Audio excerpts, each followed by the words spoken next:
These are the trucks that we tumbled and added the coils and the pickups, and these are the couplers we made. You see, when you save them, you end up having to use some epoxy for this, unless you want to go buy a bunch of new coupler hooks. That casting is brittle. And anyhow, the sides where the paint was off, they've been touched up, but I tried to match. This is like mixtures of red oxide primer from Rust-Oleum. They have a million colors, but the roofs have been redone, and because one set of cars I had, they had taken the vestibules off of pre and post war. They were all different shades. There was even a modern, which color on the modern is pretty close to this, but matched them all up and finally got the car looking like it should. These were tumbled. They were a little rusty. And this frame has got to cleaned up and resprayed flat black. Now these light holders had rust, and they were put in the tumbler. As you can see, you can't get the pits out, but they shine. And with this, I bought 3 cars that had the right truck frames and the right articulated pieces for the frame for this coupler, but they didn't have the couplers, so that's why we were making so many of them. And they didn't have these collectors, but like I said, these collectors are on 4-wheel trucks. The only thing that I'll tell you is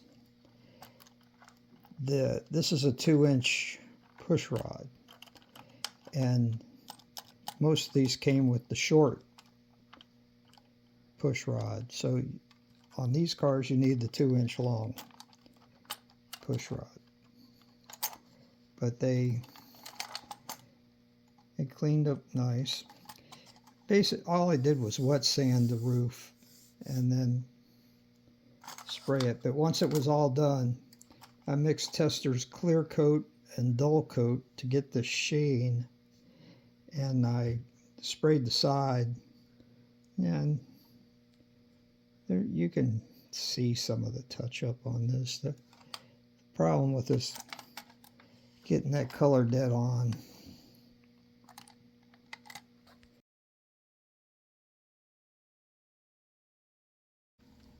I bought 3 of these from Luke at Cell Farm, and someone after the war had put post-war trucks, but they left it on the pre-war flat bottom chassis, and I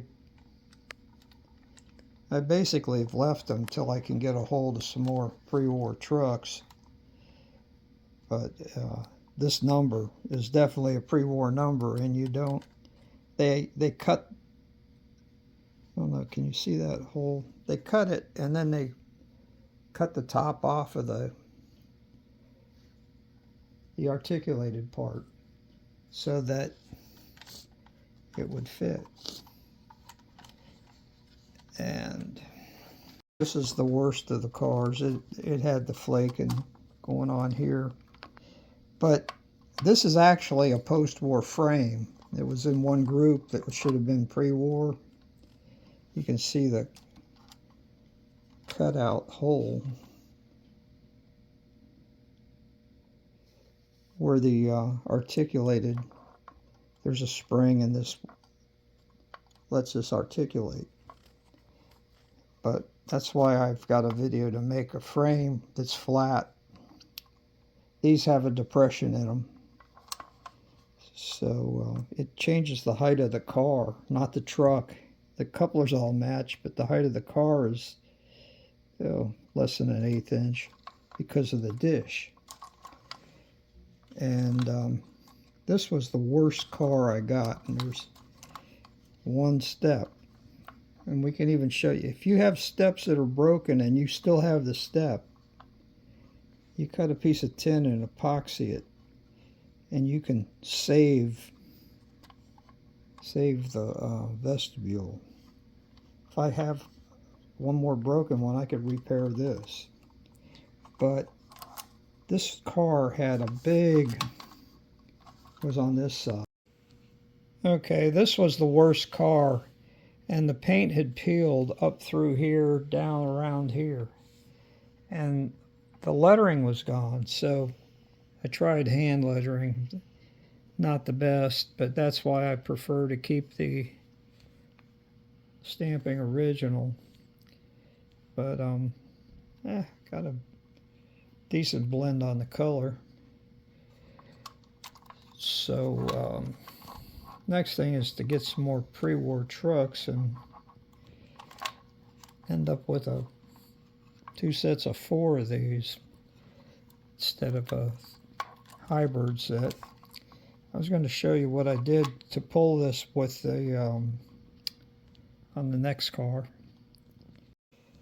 So this one, these are on original flat pre-war chassis that they altered the Madison truck. So what I did was, this is the original drawbar is 1/4 inch short, and you couldn't use this because it was tucked almost all the way under the car. So I made the